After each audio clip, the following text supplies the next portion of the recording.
নমস্কাৰ মোৰ এই এক্সাম গাইড আছাম নতুন ইউটিউব চেনেলটো আপোনালোকক স্বাগতম। আজি আমি ষ্টাৰ্ট কৰিম ক্লাছ 9ৰ এছামিজ বুকখনৰ ফাৰ্ষ্ট চেপ্টাৰটো শিশুলীলা।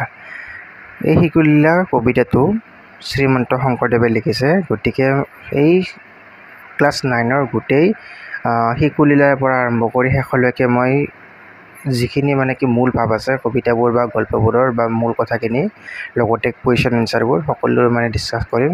গতিকে তোমালোকে যিবিলাকে ক্লাছ 9ৰ পৰা ডেইলি ভিডিঅ'বোৰ চাবা আৰু ক্লাছ 9ৰ লগতে ক্লাছ 10ৰো এছামিজ কিতাপখনৰ মই ডেইলি বা এদিনৰ পিছত এদিন তেনেকৈ মই ক্লাছ 10ৰো এছামিজৰ যিবিলাক চেপ্টাৰ আছে সেইবিলাক কমপ্লিট কৰিম আৰু লগতে তাত থকা কুৱেশ্যনবোৰো ডিছকাছ কৰিম। গতিকে এতিয়া ষ্টাৰ্ট কৰোঁ শিশুলীলা। শিশুলীলাত শ্ৰীমন্ত শংকৰদেৱে লিখা হৈছে, ইয়াত কৈছে কি দিনক নন্দ যশোদা নন্দ যায়া আপুনি মথন্ত দধি গয়া কৃষ্ণৰ শৈশৱ লীলাক স্মৰি কৃষ্ণগীত গাৱন্ত সুন্দৰী ক্ষম বস্ত্ৰ পিন্ধি দিব্য আছে পতিত মেখেলা বান্ধি আছে পুত্ৰ স্নেহে স্ৰৱে দুয়োস্তন আজুদলিতে লৰে ঘনে ঘন ৰুণ জোন কেউৰ কংকন শ্ৰম জলে উজ্জ্বল বদন কৰ্ণত কুণ্ডল দোলে আতি সুখী পৰে খোপাৰ মালতী এহি মতে মথন্তে প্ৰয়াসী মাকক ধৰিলা কৃষ্ণে আশী মথনিত ধৰিয়া নিষেধি মতিবাক নেদে আৱৰ দধি হাসি কৈলে লৈলা নন্দ যায়া দিল্লা স্তন পুত্ৰ মুখ ছায়া দেখন্তে উঠলি দুগ্ধ পৰে পুত্ৰ এৰি গৈলন্ত লৱৰে স্তন পিবে নাপায় কৃষ্ণৰ কাম্পে কোপে অৰুণ অধৰ দখন কামুৰি আতি চান্দ শিলা ভাঙিলা দণ্ডি বান্ধ মহাকোপে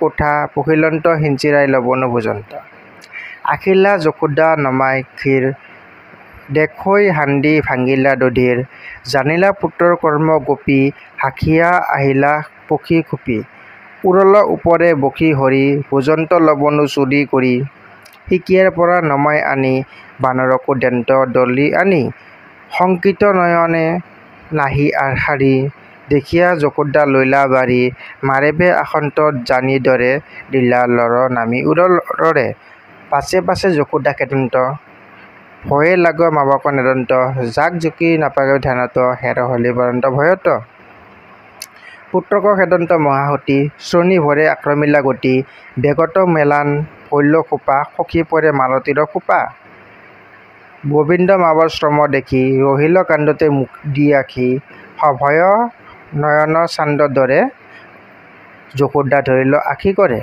ভাণ্ড ভাঙি আবে যাবি কোঠা খাইব আজি কৃষ্ণ তোৰ মাথা সকলো লবনো নয় কলি নাশ শুনি প্ৰভু হৈলা মহাত্ৰাস দেখি বাৰী এৰিলাহা সতী কৃষ্ণক বান্ধিবে ভৈলা মতি নাহি আদি অন্তপুৰ বাপৰ পূৰ্ণ ব্ৰহ্ম জগত ঈশ্বৰ তাহাংক তনয় মানিবলে যশোদা বান্ধত উৰু খলে বান্ধত কৃষ্ণ নাট আনি ধৰি নোজোৰে আঙ্গুলত দুই জৰি। এতিয়া এই কবিতাটোৰ এতিয়া আমি মূল কথাখিনি শুনিম।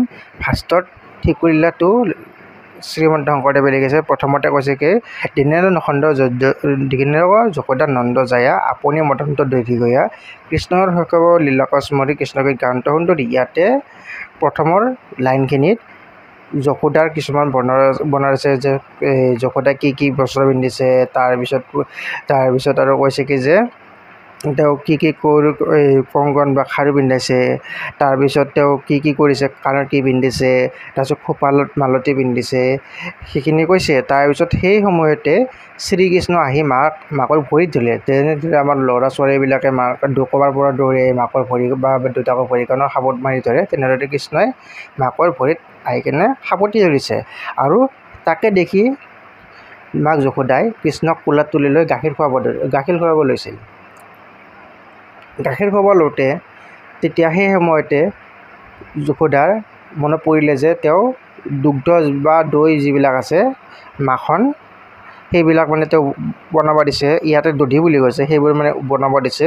সেই সময়তে দধিবোৰ পৰি আছিল, উতলি কেনে পৰি আছিল। তাকে দেখি মাক যশোদাই কৃষ্ণক মাটিত নমাই থৈ তেওঁ দধিবোৰ নমাই গৈ গ'ল। নমাবলৈ যাওঁতে কৃষ্ণৰ খং উঠিলে। তেওঁ বহুত ভোক লাগিছিল।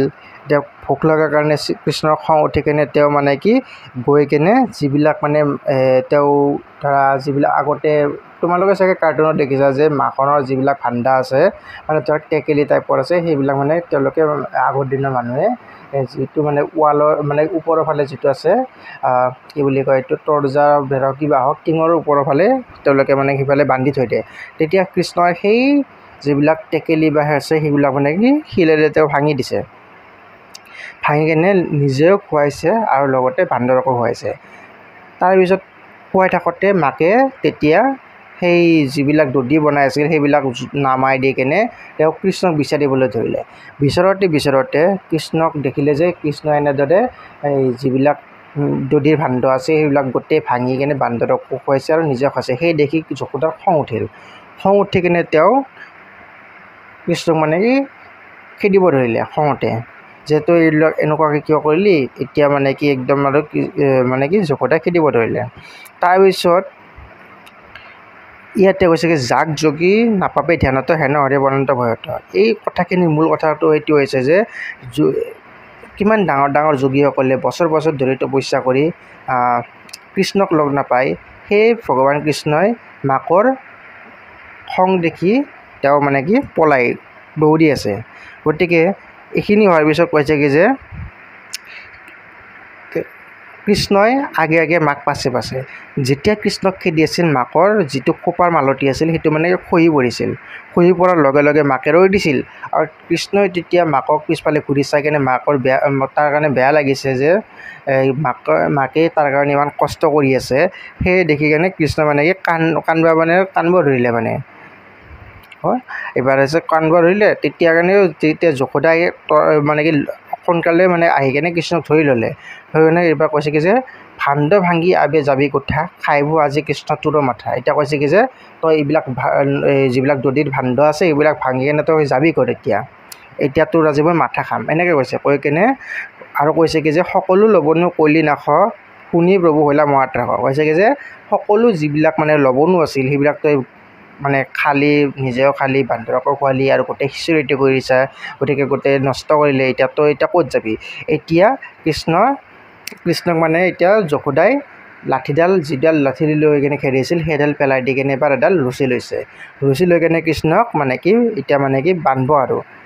এতিয়া কৈছে কি নাহি আদি অন্ত পূৰ্বপৰ পূৰ্ণ ব্ৰহ্মত্ব জগত ঈশ্বৰ, তাহাংকৰ তনে মণিবলে যশোদা বান্ধটো উদুখ হ'লে। মানে কি এইখিনি কৈছে কি যে যিটো শ্ৰীকৃষ্ণক যোগীসকলে বছৰ বছৰ ধৰি তপস্যা কৰি নাপায়, সেই যোগীজন সেই কৃষ্ণক মাক যশোদাই খেদি আছিল। আৰু তাৰ উপৰি যে সেই জগতৰ ঈশ্বৰক যশোদাই এডাল ৰছীৰে বান্ধিব খুজিছিল। এতিয়া তাৰপিছত কৈছে বান্ধকক কৃষ্ণক আনি ধৰি নজৰে আঙুলত দুই জৰি। এতিয়া যেতিয়া যশোদাই কৃষ্ণক বান্ধিবলৈ লৈছিল, য'তে যিমানেই ৰছীডাল মানে কি বান্ধিব খোজে সিমানেই চুটি হৈ যায় আছিল। তেতিয়া যশোদাই আৰু নতুন ৰছী এডাল লগালে। যিমানে ৰছী দি মানে কৃষ্ণক উৰালত বান্ধিব খোজে সিমানে মানে কি ৰছীডাল চুটি চুটি হৈ থাকে। এইখিনিয়ে মূল কথাখিনি যোনটো শিশুলীলাৰ আছে। এতিয়া আমি এই শিশুলীলা কবিতাটোৰ যিবিলাক কুৱেশ্যন এনচাৰ আছে সেইবিলাক আমি ডিছকাছ কৰিম। যে প্ৰথমতে কৈছে অতি চমুতৰ প্ৰশ্ন, কৃষ্ণগীত গায়ন্ত সুন্দৰী, মানে কৃষ্ণগীত গোৱা সুন্দৰী কেইগৰাকী গুণ? এতিয়া কৃষ্ণগীত যিটো গাইছিল তেওঁ হৈছে যশোদা বা কৃষ্ণৰ মাক হ'ল। নেক্সট কুৱেশ্যন কৈছে কৰ্ণত কুণ্ডল দলি আতি, কাৰ কোনৰ কুণ্ডলৰ কথা কৈছে? গতিকে কুণ্ডলৰ কথা কৈছে যে যশোদাৰ। প্ৰথমতে যশোদাৰ কিছুমান বৰ্ণনা দিছিল, তাত মানে কি কৰ্ণত কুণ্ডল দলি আতি বুলি তাত আছিল, গতিকে যশোদাৰে এনচাৰ হ'ব বা কৃষ্ণৰ মাক। কাম্পে কোপে অৰুণ অধৰ, মানে কি কাম্পে কোপে অৰুণ অধৰ, ইয়াত কাৰ অৰুণ অধৰৰ কথা কৈছে? কৃষ্ণৰ কথা কৈছে। কিয়নো যেতিয়া মানে যশোদাৰ মানে কি গাখীৰটো নমাগল মানে দধিটো, তেতিয়া কৃষ্ণ মানে কি ভোক লাগিছিল বহুত, তেতিয়া এইখিনি কৈছে, কৃষ্ণৰ কথা কৈছে। মথনিত ধৰিয়া নিষেধি, মথনি শব্দৰ অৰ্থ কি? মথনি শব্দৰ অৰ্থ হৈছে গাখীৰ যিটো মানে কি ঘুটিবলৈ ব্যৱহাৰ কৰা সেইটো সঁজুলি।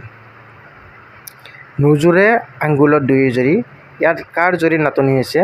যে ইয়াত যিটো মানে যেতিয়া যশোদাই কৃষ্ণক বান্ধিব গৈছিল তেতিয়া যশোদাৰ মানে কি ৰছীডাল মানে কি নাটনি হোৱাৰ কথা কৈছে।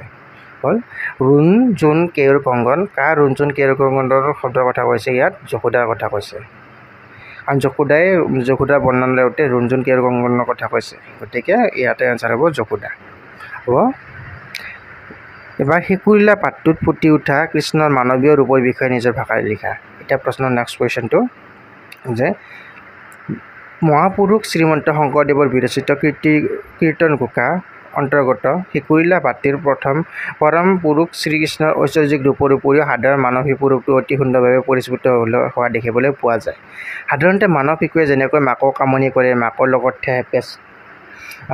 ঠিক তেনেদৰে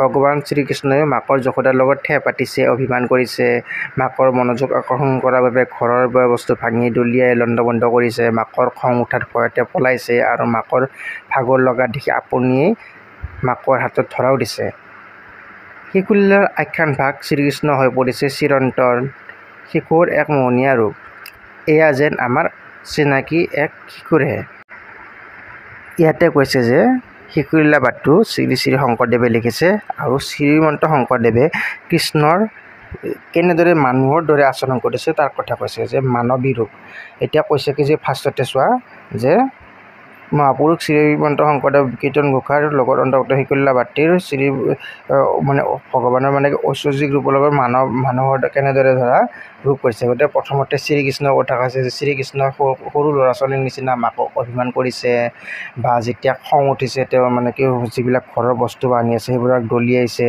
তাৰোপৰি যে যেতিয়া মাকৰ যেতিয়া ভাগৰ ধৰোঁতে তেওঁ নিজে ধৰা দি কান্দিছে তাৰোপৰি যে লগৰ সমনীয়াৰ লগত ধৰা তাৰোপৰি তেওঁ মানে কি খেলিবলৈ যায় আৰু সেইবোৰে তাৰোপৰি যে আৰু মাককো মানে যেতিয়া ধৰা সৰু ল'ৰা ছোৱালীয়ে যেনেদৰে মাকক আমনি দিয়ে তেনেদৰে কৃষ্ণই মাকক আমনি দিছে গতিকে এইবোৰেই হৈছে যে কৃষ্ণই তেনেদৰে মানৱী ৰূপৰ প্ৰকাশ কৰিছে মানে কি কেনেদৰে ধৰা মানুহৰ দৰে মানে আচৰণ কৰিছে সেই ভগৱান শ্ৰীকৃষ্ণই তাৰ কথা কৈছে হ'ল এতিয়া শংকৰদেৱৰ মহত্তৰ কীৰ্তি কীৰ্তন ঘোষাৰ বিষয়ে এটা চমু থকা এতিয়া কীৰ্তন ঘোষাকেই তাৰ ওপৰত আমি এতিয়া পঢ়িম মহাপুৰুষ শ্ৰীমন্ত শংকৰদেৱৰ সাহিত্যিক জীৱনৰ কীৰ্তিস্তম্ভ হ'ল কীৰ্তন ঘোষা নাম প্ৰসংগৰ উপযোগী হিচাপে ৰচনা কৰা এই কাব্য গ্ৰন্থ মহাপুৰুষ দ্বাৰা প্ৰৱৰ্তিত একশৰণ নামৰ ধৰ্মৰ মূল পুথি বিভিন্ন ছন্দৰ প্ৰয়োগ ৰসৰ প্ৰাধান্য আৰু ভক্তি ধৰ্মৰ গুণানুগ কীৰ্তনেৰে ভৰপূৰ কীৰ্তন ঘোষাত ৯টা অধ্যায় আছে সাহিত্যিক গুণেৰে সমৃদ্ধ কীৰ্তন ঘোষাই ভক্তি ৰসৰ ফলগু ধাৰা নিঃসৰণ কৰাৰ উপৰিও আমাৰ সমাজৰ জনসাধাৰণৰ মনটো এক বিশেষ স্থান অধিকাৰ কৰি আছে গতিকে যিখিনি আছে সেইখিনি পঢ়ি ল'বা ইয়াতে বুজাই ল'ব তেনেকৈ নাই যে কীৰ্তন ঘোষা হাজাৰী ঘোষা বুলি কোৱা হয় এইটো শ্ৰীমন্ত শংকৰদেৱে লিখিছে কীৰ্তন ঘোষাৰ যিখিনি আছে মূল কথাখিনি ইয়াতে আছে তাৰোপৰি ভাতৃত্ব কিছুমান সৰুকৈ আছে সেইখিনি চাই ল'ব পাৰা বা মোবাইলত নেটতো চাৰ্চ কৰিব পাৰা যে কীৰ্তন ঘোষাৰ বিষয়ে অলপ লিখা এতিয়া শিকুৰিলা ভাতৃৰ অন্তৰ্নিহিত তাৎপৰ্য বুজাই লিখা অন্তৰ্নিহিত তাৎপৰ্য মানে হ'ল যে শিকুৰিলাৰ কথাখিনি কি কৈছে মই অলৰেডি ক'লোৱে মূল ভাৱটো যে শিকুৰিলাটোৰ শ্ৰী শ্ৰী শংকৰদেৱে লিখিছে যে প্ৰথমতে যশোদাৰ কিছুমান বৰ্ণনা দিছে যশোদাই কি কৰিছে কি পিন্ধিছে তেতিয়া কৃষ্ণ আহি কিনে যশোদাক যেতিয়া সাৱট মাৰি ধৰিলে ভৰিত তেতিয়া কৃষ্ণক মানে কি কোদাল লৈ কিনে মাকে গাখীৰ খোলাব ওলাওঁতে সেই সময়তে মানে কি মাকে যিবিলাক মানে দধিৰ ভাণ্ড মানে দধিবিলাক মানে কি বনাব দিছিল সেইবিলাক উতলি পৰিছিল পৰতে কৃষ্ণক মানে থৈ কেনে মাকে গৈ কেনে পিছত যেতিয়া কৃষ্ণ মানে কি অধিক ভোক লাগিছে তেতিয়া তেওঁৰ খং উঠি কেনে গৈ কেনে যিবিলাক দধিৰ ভাণ্ড আছিল ওপৰত মানে কি ঘৰৰ মানে চালৰ মানে কি যিবিলাক চিলিং বুলিয়ে কওঁ বৰ্তমান সময়ত যে সেইবিলাকৰ যিবিলাক মানে কি দধিৰ বান্ধবিলাক আলো আছে সেইবিলাক মানে তেওঁ শিলেৰে ভাঙি কেনে নিজেও খাইছে বান্ধকো খুৱাইছে আৰু খিচৰিটোও কৰিছে তাকে তেতিয়া সেইবোৰ কৰি থাকোঁতে মাক যশোদাই সেই দধিৰ বান্ধৱীলৈ নমাই কেনে আহি কেনে দেখে যে এইবিলাক উৎপাত কৰি আছে তেতিয়া যশোদাই তেওঁক মানে মাৰিব খেদি কেনে খেদি যেতিয়া মাকৰ মানে কি যশোদাৰ মানে ধৰা সুপাৰ মাল্টি হৈ গ'ল তেতিয়া তেওঁ মানে ৰখি দিওঁতে তেতিয়া কৃষ্ণইও ৰখি দি কিনে ভাবিলে যে তেওঁৰ কাৰণে ইমান মাকে কষ্ট কৰি আছে তেতিয়া মানে কি তেওঁ মানে কি নিজে মানে কি ধৰাই দিছে কান্দি আছে কিন্তু যশোদা খং উঠি আছিল কাৰণে তেওঁ মানে কি যিডাল লাঠি লৈ আছিল সেইডাল পেলাই দি কিনে এডাল ৰছী লৈ কৈছে কি যে আজি তোৰ মই মাথা খাম আৰু এনেকৈ কৈ কিনে তেওঁ মানে কি ৰছী দি বান্ধিব গৈছিল আৰু তেওঁক যেতিয়া মানে উৰালত তেওঁক ৰছী দি কৃষ্ণক বান্ধে তেতিয়া যিমানেই ৰছীডাল মানে কি বান্ধিব খোজে বা ৰছীডাল মানে জইন দিয়ে সিমানে সৰু হৈ যায় থাকে। হ'ল এইখিনি মূল কথাখিনি। টাংকৰ তনয় মানিবলৈ যশোদা বান্ধত উৰুক হ'লে কথাখানৰ তাৰ অন্তৰ্নিহিত তাৎপৰ্য বুলি বুজাই লিখা। যিয়াতে কি কৈছে যে যশোদাৰ বান্ধত উৰুক হ'লে উক্ত ফাঁকিৰে মহাপুৰুষ শ্ৰীমন্ত শংকৰদেৱে শৈশলীলা নামৰ পাত্ৰীৰ পৰম পুৰুষ ভগৱান শ্ৰীকৃষ্ণ মাক যশোদাৰ উৰালত বান্ধি যোৱাৰ প্ৰয়াস কৰাৰ কথা কৈছে। যশোদা আছিল কৃষ্ণৰ পৰম ভক্ত। ভকতিৰ বলতে যশোদাই ত্ৰিজগতৰ প্ৰতি পৰম পুৰুষ শ্ৰীকৃষ্ণক পুত্ৰৰূপে লাভ কৰিছিল। মহাযোগী মাধৱসকলে বছৰ বছৰ ধৰি তপযোগ কৰি যিজনক ভগৱানৰ দৰ্শন পাবলৈ সক্ষম হোৱা নাছিল, সেই পৰম যশোদাই কেৱল ভক্তিৰ বলতে পুত্ৰৰূপে লাভ কৰিছিল। নিজ পুত্ৰক মানি শ্ৰীকৃষ্ণৰ লগত খং অভিমান কৰিছিল, আনকি বান্ধি থবলৈ প্ৰয়াস কৰিছিল। ইয়াৰ দ্বাৰা ইয়াকে বুজাব বিচাৰিছে যে ভগৱান সদায় ভকতৰ অধীন। ভকতে যি ৰূপতেই তেওঁক নিবিচাৰে তেওঁ সেই ৰূপতে ভকতক দেখা দিয়ে। গতিকে যে কৈছেগৈ যে এইখিনি টংকৰ তনয় মানিবলৈ যশোদা বান্ধত উৰুক হ'লে যে যেতিয়া শ্ৰীকৃষ্ণই মানে কি দধিৰ বান্ধবিলাক ভাঙি কেনে তেওঁ মানে কি নিজে খাইছিল বান্দৰকো খুৱাইছিল, তেতিয়া মানে যশোদাই দেখি কেনে খং কৰিছিল, কৰি কেনে তেওঁক মানে কি বান্ধিছিল, সেইখিনি কথা কৈছে। তাৰোপৰি আমি যেতিয়া ব্যাখ্যা কৰোঁ লিখাওঁ বা তাৎপৰ্য কথা কাৰণে লিখিলে আমি মানে প্ৰসংগ এটা লগাই কেনে দিওঁ, সংগতি এটা দিওঁ আৰু ব্যাখ্যা দিওঁ। প্ৰসংগ যে উক্ত পদ্যবাক্য আমাৰ পাঠ্যপুথি সাহিত্য সৌৰভত বা সাহিত্য সুবাসত থকা এই শিশুলীলা কবিতাটোৰ পৰা তুলি দিয়া হৈছে। এই কবিতাটোৰ জৰিয়তে ক'ব বিচৰা হৈছে যে দি কেনে আমি দিম যে যশোদাই এনেকৈ দিব পাৰে যে যশোদা হৈছে ভগৱানৰ বিষ্ণু বা কৃষ্ণৰ পৰম ভক্ত। গতিকে যশোদাই নিজৰ ভক্তিৰ বলতে শ্ৰীকৃষ্ণক পুত্ৰৰূপে লাভ কৰিছিল। তাৰোপৰি এতিয়া ব্যাখ্যাত দিব পৰা যায় এইখিনি যে কৈছেগৈ যে যেতিয়া শ্ৰীকৃষ্ণই মানে কি যেতিয়া লৱণবোৰ সিঁচৰিত কৰি নিজে খাইছিল, বান্দৰকো খুৱাইছিল, তেনেদৰে কৰাতে যশোদাৰ খং উঠিছিল। খং উঠি কেনে তেওঁ মানে কি যশোদাই কৃষ্ণক উৰালত বান্ধিছিল। সেইখিনি দিব পাৰা, অলপ বহলাই দিব পাৰা, মইতো অলৰেডি বুজাই দিলোৱে, সেই হিচাপত দিব পাৰা। নাহি আদি অন্তপূৰ্বাপৰ পূৰ্ণ ব্ৰহ্ম জগতৰ ঈশ্বৰ। ইয়াত কবি শিশু কৃষ্ণক ঐশ্বৰ্যিক গুণৰ প্ৰকাশ কৰিছে বুজি লিখা। গতিকে ইয়াত কৈছে কি যে এইখিনি লিখা যে উক্ত কথাই আমাৰ পাঠ্য সৌৰভত বা সাহিত্য সুবাসত অন্তৰ্গত শিশুলীলা পাঠ্যৰ পৰা তুলি দিয়া হৈছে। ইয়াৰ জৰিয়তে কবিয়ে ক'ব বিচাৰিছে যে এনেকৈ দিবা, ভগৱান শ্ৰীকৃষ্ণই পুত্ৰৰূপে যশোদা ঘৰৰ উপযোগী নানান লীলা খেলা কৰিছিল। শিশু পুত্ৰৰূপে তেওঁক যশোদাৰ কোলাত উঠিবলৈ আমনি কৰিছিল, মাকক কাম কৰিবলৈ আমনি কৰিছিল, স্তনপান কৰিবলৈ নাপাই দধি বান্ধ ভাঙিছিল, লৱণো চুৰ কৰি নিজেও খাইছিল আৰু বান্দৰকো দিছিল। শিশু কৃষ্ণৰ উৎপাতৰ মাক যশোদা অতিষ্ঠ হৈ আৰু শাস্তি ৰূপে ৰছীৰে উৰালত বান্ধি থবলৈ প্ৰয়াস কৰিছিল, কিন্তু কৃষ্ণৰ হ'ল পৰম ভগৱান, তেওঁ একোৰে আবদ্ধ কৰিব নোৱাৰে। সেয়েহে যশোদাই তেওঁক বান্ধিব বিচাৰোঁতে প্ৰতিবাৰতে দুই আঙুল মানে জুৰি নাটনি হৈছিল। অৱশেষত মাকৰ পৰিশ্ৰম দেখি কৃষ্ণই যশোদাৰ হাতত বন্ধন স্বীকাৰ কৰিলে। সেয়েহে কবিয়ে কৈছে যে কৃষ্ণৰ আদি অন্ত নাই, তেওঁৱে সচৰাচৰ জগতৰ পৰম পুৰুষ, ত্ৰিজগতৰ সৃষ্টিকৰ্তা, পূৰ্ণ ব্ৰহ্ম অৱতাৰ। ইয়াতে এইখিনিতে মূল কথাখিনি যে কৃষ্ণ হৈছে জগতৰ মানে কি একমাত্ৰ পুৰুষ বা পৰম পুৰুষ। গতিকে শ্ৰীকৃষ্ণ ভগৱান হয়, গতিকে তেওঁৰ কোনো ধৰণৰ আদি অন্ত নাই। গতিকে যশোদাই ভগৱানৰ মানে বিষ্ণু বা কৃষ্ণক মানে কি একান্ত মনেৰে তপস্যা কৰাৰ কাৰণে শ্ৰীকৃষ্ণক নিজৰ পুত্ৰ হিচাপে লাভ কৰিছিল। আৰু শ্ৰীকৃষ্ণই সৰু ল'ৰা ছোৱালীৰ নিচিনা মাকৰ লগত যুদ্ধ কৰে, খং কৰে, অভিমান কৰে। গতিকে তেনেদৰে আছিল।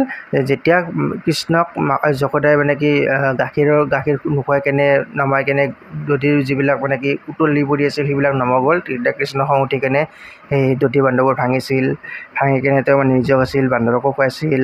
তাৰোপৰি তেওঁ তেতিয়া সেই সময়তে মানে কি মাকে খং উঠি কেনে তেওঁ শাস্তিৰূপে যেতিয়া মানে উৰালত বান্ধিব গৈছিল, উৰালত বান্ধিব যদি যিমানে মানে ৰছীডাল বান্ধে সিমানে সৰু হৈ গৈছিল।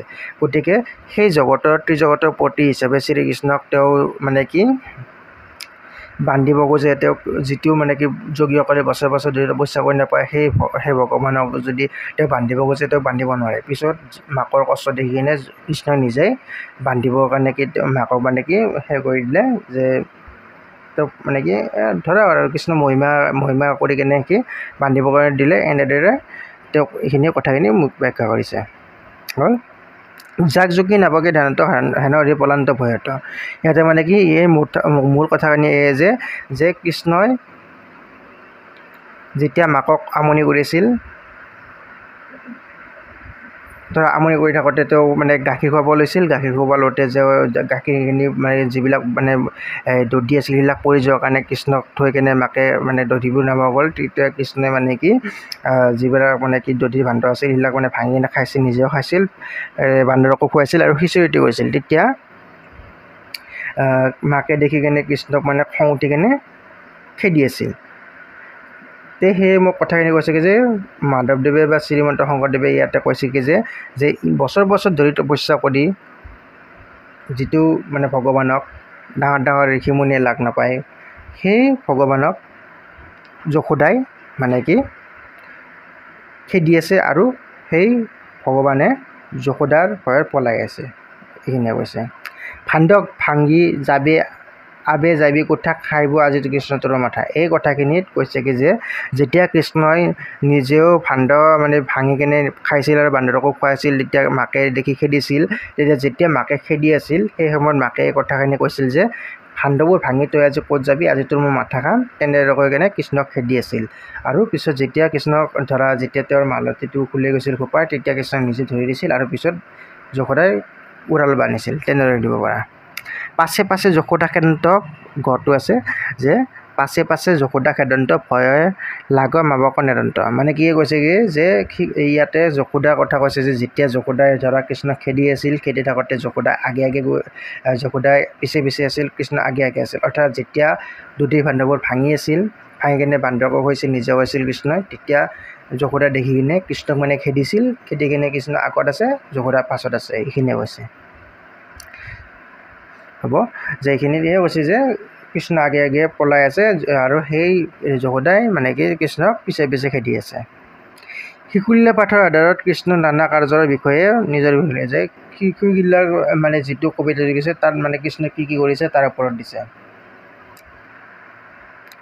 মহাপুৰুষ শ্ৰীমন্ত শংকৰদেৱৰ কীৰ্তন ঘোষাৰ অন্তৰ্গত শিশুলীলা ভাটিয়ে পৰম তত্ত্ব প্ৰকাশক পাঠটিৰ জৰিয়তে কৃষ্ণৰ দুমুখীয়া ব্যক্তিত্বৰ অতি সুন্দৰভাৱে কবিজনে দাঙি ধৰিছে এফালে শিশু কৃষ্ণৰ দুষ্টামি মাজেৰে সাধাৰণ মানৱ শিশুৰ ৰূপটি দাঙি ধৰাৰ উপৰিও তেওঁৰ লীলা মহিমাৰ মাজেৰে ভগৱানৰ ৰূপটোৰ আমাক সোঁৱৰাই থাকিবলৈ পাহৰা নাই কামত ব্যস্ত মাকক কৃষ্ণই আমনি কৰিছে স্তন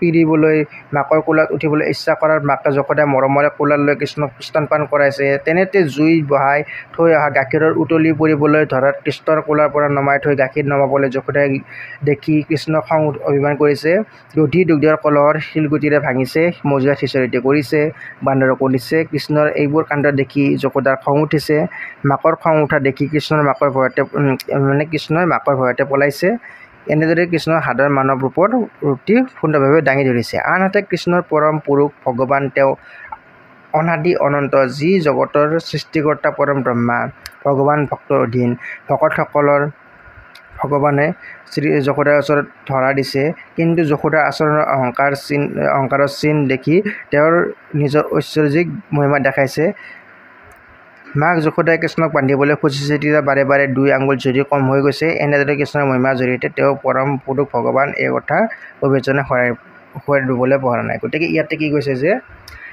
এতিয়া গোটেই ঈশ্বৰীটোৱে কৈছে যে কেনেদৰে ধৰা শিশুলীলা ভাটটোত শ্ৰীকৃষ্ণই মাকক আমনি কৰি থাকোঁতে মাকে কোলা তুলি লৈ গাখীৰ খুৱাব দিছিল তাৰপিছত কেনেদৰে ধৰা মাকে ধৰা এই যিবিলাক দধিবোৰ উতলি পৰাৰ কাৰণে নামাবলৈ গৈছিল তেতিয়া শ্ৰীকৃষ্ণক খং উঠি কিনে দধি ভাণ্ডাবোৰ ভাঙি কিনে নিজে খুৱাইছিল বান্দৰকো খুৱাইছিল তাকে দেখি মাকে শ্ৰীকৃষ্ণক ধৰা খেদি আছিল খেদি থাকোঁতে মাকৰ খোপাৰ বলটি বান্ধিলে পৰি যোৱাৰ লগে লগে কৃষ্ণই ৰৈ দিলে মাকৰ কাৰণে মাকৰ ইমান কষ্ট দেখি শ্ৰীকৃষ্ণই কি দুখ লাগি কান্দিব ধৰিলে তেতিয়া যশোদাই সেই কৃষ্ণক আনি কিনে বান্ধিলে যিমানে বান্ধে সিমানে ধৰা ৰছীডাল 2 আঙুল সৰু হৈ যাই থাকে সেইবোৰে কৈছে আৰু যে এনেদৰে কৃষ্ণৰ মহিমাৰ কথা কৈছে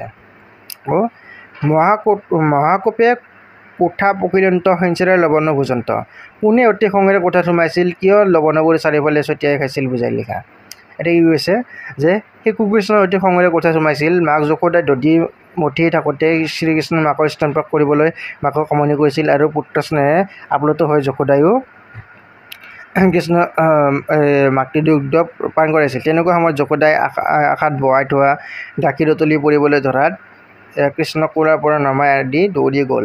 মাকে এনেদৰে কোলাৰ পৰা নমাই যোৱাৰ বাবে কৃষ্ণৰ মাকৰ ওপৰত খং উঠিছিল আৰু নদী বান্ধ ভাঙি শিলগুটি মাৰি লৱণবোৰ চাৰিওফালে সিঁচৰি দি গৈছিল। গতিকে কি কৈছে যে মহাকোপে কোঠা পখিলন্ত সিঞ্চিলে লৱণ পৰ্যন্ত।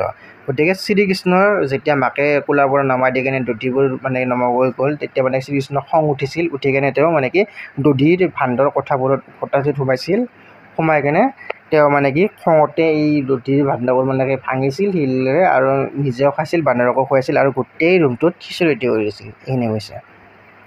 কৃষ্ণক ধৰিবলৈ গৈ যশোদাৰ কেনে অৱস্থা আছিল। কৃষ্ণক ধৰিবলৈ গৈ যশোদা ভাগৰি পৰিছিল। সাগৰত যশোদাৰ খোপা ঢিলা হৈ পৰিছিল। খোপাত পিন্ধা মালতী ফুল সৰি পৰিছিল। মাকৰ ভাগৰত এনে অৱস্থা দেখি কৃষ্ণই যশোদাৰ ওচৰত নিজে ধৰাই দিছিল। যেতিয়া কৃষ্ণই পলাইছিল পৰতে মাকেও পিছে পলাইছিল। পলাই যোৱাৰ পিছত যেতিয়া কৃষ্ণক ধৰিব নাপায়, যেতিয়া মাকে মানে দাউৰি থাকোঁতে মাকৰ খোপাটো ঢিলা হৈ কেনে যিবোৰ মালতী ফুল বান্ধিছিল সেইবোৰ পৰি যাওঁতে মাকে আৰু শুই দিছিল। শুই দিওঁতে কৃষ্ণই ভাবিলে যে তাৰ কাৰণে ইমান মাকৰ কষ্ট হৈছে, তেতিয়া তেওঁ মানে কি নিজে ধৰাই দিছিল। সেইখিনি কৈছে। এই কুৱেশ্যন এনচাৰবোৰ গোটেইখিনি তোমাক আৰু যদি কিবা এটা বেলেগ লাগে উত্তৰত তোমালোকে কৈ দিবা মোক। এতিয়া তলত দিয়া শব্দবোৰৰ এটা বা দুটাকৈ সমৰ্থ শব্দ লিখা। কৰ্ণ মানে কাণ, অৰুণ মানে সূৰ্য, দধি মানে দৈ, বস্ত্ৰ মানে কাপোৰ, বদন মানে মুখ, লৱণো মানে মাখন, কোপ মানে খং বা ৰাগ, দশন মানে দাঁত, দুগ্ধ মানে গাখীৰ, ঈশ্বৰ মানে ভগৱান। হ'ল তলৰ পুৰণি অসমীয়া শব্দবোৰ আধুনিক ৰূপ। তাহাংক মানে তেওঁক, নোজোৰে মানে নাতে, সখী মানে খহি, ৰহিল মানে ৰল, আখি মানে আহি, হলা মানে হ'ল, আশান্ত মানে আহিছে, শিলাই মানে শিলেৰে, কাম্পে মানে কপে। হ'ল আৰু ইফালে আছে মাৱক মানে মাকক, বসী মানে বহি, প্ৰয়াসী মানে চেষ্টা কৰা, খেদন্ত মানে খেদিলে। তলৰ শব্দকেইটা কি কি কাৰণত মূৰ্ধন্য আৰু দন্তন্য মূৰ্ধন্যাক্ষ হৈছে বুজাই লিখা। অৰুণ, কংগন, কৰ্ণ, শ্ৰোণী, ভাণ্ড, নিষেধী। অৰুণ ঋ হ আৰু দন্ত্য মাজত স্বৰবৰ্ণ থকাৰ বাবে দন্ত্য ঠাইত মূৰ্ধন্য হৈছে। কংকন স্বাভাৱিকতে মূৰ্ধন্য হৈছে। কৰ্ণ ঋ হ দন্ত্য মাজত থাকিলে শেষৰ দন্ত্য মূৰ্ধন্য হয়। ইয়াৰ কাষৰ পিছত স্বৰবৰ্ণ থকাৰ বাবে শেষৰ দন্ত্য মূৰ্ধন্য হৈছে। শ্ৰোণী ভাণ্ড, শ্ৰোণীটো ইয়াতে দিয়া নাই, ভাণ্ড ত বৰ্গ আখৰেৰে যুক্ত হোৱাৰ বাবে দন্ত্য মূৰ্ধন্য হৈছে। নিষেধী ই কাৰণত উপসৰ্গৰ পিছত থকা স্থা, হৃদ, শিচ, লচ প্ৰভূতি ধাতুৰ দন্ত্য মূৰ্ধন্য হয়। হ'ল এইখিনি আছিল শিশুল্লা পাঠটোৰ মূল প্ৰশ্ন উত্তৰ। গতিকে আজি শিশুল্লা পাঠটোৰ গোটেই মূল কথাখিনিৰ লগতে প্ৰশ্ন উত্তৰবোৰ আলোচনা কৰিলোঁ। আৰু নেক্সট আমি মানৱ বন্দনা ষ্টাৰ্ট কৰিম আৰু তাৰপিছত মই ক্লাছ 10 লাহে ষ্টাৰ্ট কৰি দিম। গতিকে তোমাৰ যিবিলাক বুজি পোৱা নাই তোমালোকে মোক কমেণ্টত দি দিব পাৰা। তাৰোপৰি যিটো ভিডিঅ' বনাইছোঁ সেইটো তোমাৰ বন্ধু বান্ধৱীকো শ্বেয়াৰ কৰিব পাৰা যদি তেওঁলোকে বুজি পোৱা নাই হেল্প হ'ব। আৰু যদি কিবা বুজি পোৱা নাই তথাপিও মোক কমেণ্ট কৰি দিবা আৰু চেনেলটো যিটো আছে ছাবস্ক্ৰাইব কৰি দিবা হ'ব। আৰু শিশুল্লা পাঠটো যদি কিছুমান যদি নাজানা শব্দ আছে বা যদি কুৱেশ্যন স্কিপ কৰা গৈছে তোমালোকে কৈ দিবা, মই নেক্সট ক্লাছত সেইখিনি কভাৰ কৰি দিম হ'ব। ধন্যবাদ।